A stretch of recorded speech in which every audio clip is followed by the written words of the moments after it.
As we continue to celebrate Pride Month, awareness about gender identification has grown among people outside of the LGBTQ community. A number of public figures have recently come out and identify themselves as gender fluid or non-binary. Many say that they hope to change common misconceptions about self-identification. Jonathan Van Ness is the star of the hit Netflix series Queer Eye, and earlier this month he announced that he finally found a label for his own gender identity in an interview with Out magazine. Shortly after his announcement, Van Ness became the first non-female ambassador for the nail polish company Essie. Well, acceptance has grown largely with the help of social media. In association with Pride Month, Instagram gave users the ability to create a custom option for people to fill in their exact identification. Instagram's parent company, Facebook, has given users dozens of gender options since 2014. And MasterCard has announced that by 2020, it will have a true name program. It'll allow transgender and non-binary people to swap out their birth name for the name they choose to identify with now. In 2017, CBSN explored the intricacies of the world of gender in the Originals documentary Gender, the Space Between. There's a certain palatable transgender person who has been put forth in the media. Transgender doesn't look just like one thing.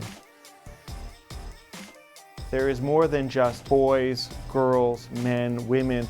There could be people who live in the spaces between that. In the 70s and the 80s, we didn't have language for that.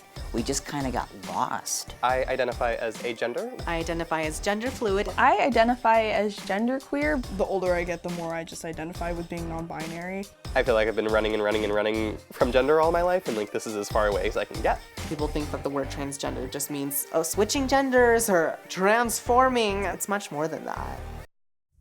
Christina Capatides joins us now. She's the senior producer for CBSN Originals, and she produced the documentary Gender, the Space Between. Christina, thank you for joining us. Thanks for having me. So, you know, this concept of non-binary, how does it compare to someone who's transgender? So the majority of folks who are cisgender, so like you or I, we identify with the gender we were assigned at birth, tend to understand gender as a binary. So that means you can be a man or you can be a woman. So when we first were introduced to the concept of what it is to be transgender, we also understood it as part of that same binary. Basically, you could go from being a man to a woman or go from being a woman to a man. But actually, it's a spectrum, and in between man and woman, there's a whole variety of options for gender identification. You know, you also discuss in the documentary the difference between gender identity and sexual orientation. What did you find? One of the biggest misconceptions is that gender and sex are linked. So people think that being gay and being trans are somehow related.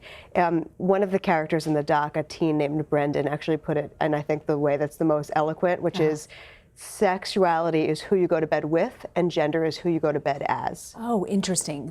Say that again for me. That's really interesting. So sexuality is who you go to bed with, gender is who you go to bed as. That's so interesting. And you know, some trans youth actually spoke, and you guys discussed the inspirations that they found with celebrities coming forward. How has social media affected this movement?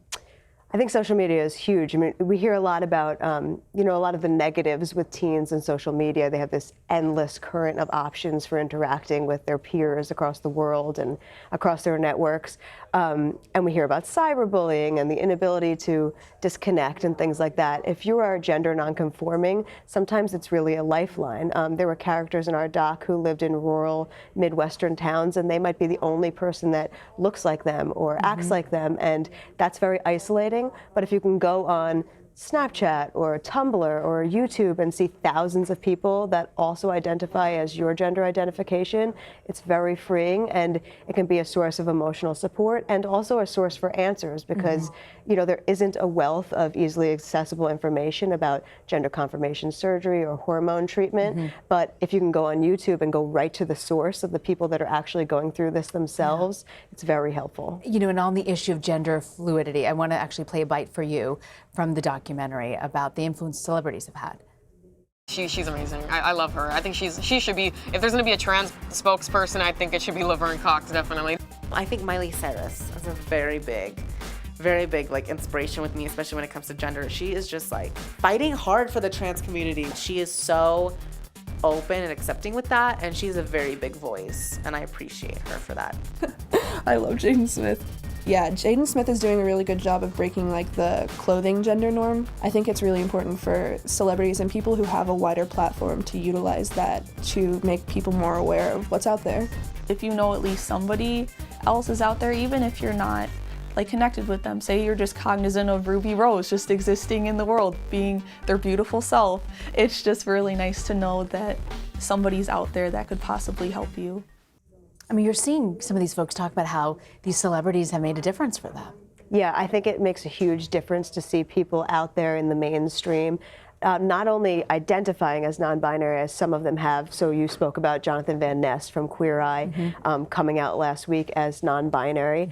And what's really interesting about that is that he himself said, you know, he didn't have the correct label to describe himself for such a long time. You know, he played with gender in his clothing and things like that, but he had always just thought, oh, maybe I'm just a gay man. But much like the people that we spoke to in the doc, a lot of it is hearing those terms. So somebody like him who's very prominent right now, being out there, coming out as non-binary will help a lot of people. Also, though, there are people who may not have actually come out as non-binary, but are making efforts to play with masculinity and femininity in their clothing choices, and that helps enormously too. They mentioned Jaden Smith, who is Will Smith's son, who wore a dress to prom. Cody Fern from American Horror Story at the Golden Globes wore heels and a sheer blouse and eye makeup. Billy Porter has been on multiple red carpets, this most recently at the Tony Awards, wearing sort of hybrids between tuxes and gowns. At the Tony Awards, he wore one that was upcycled from the Kinky Boots red curtain. And things like that show that playing with gender, fluctuating between masculinity and femininity is not just for people on the fringes, it's for the mainstream, and it's normal. Christina Capatides, thank you very much for joining us. Thank you. And you can watch the entire CBSN original documentary, Gender, the Space Between, anytime on cbsnews.com/gender. You can also stream it right here Sunday night on CBSN.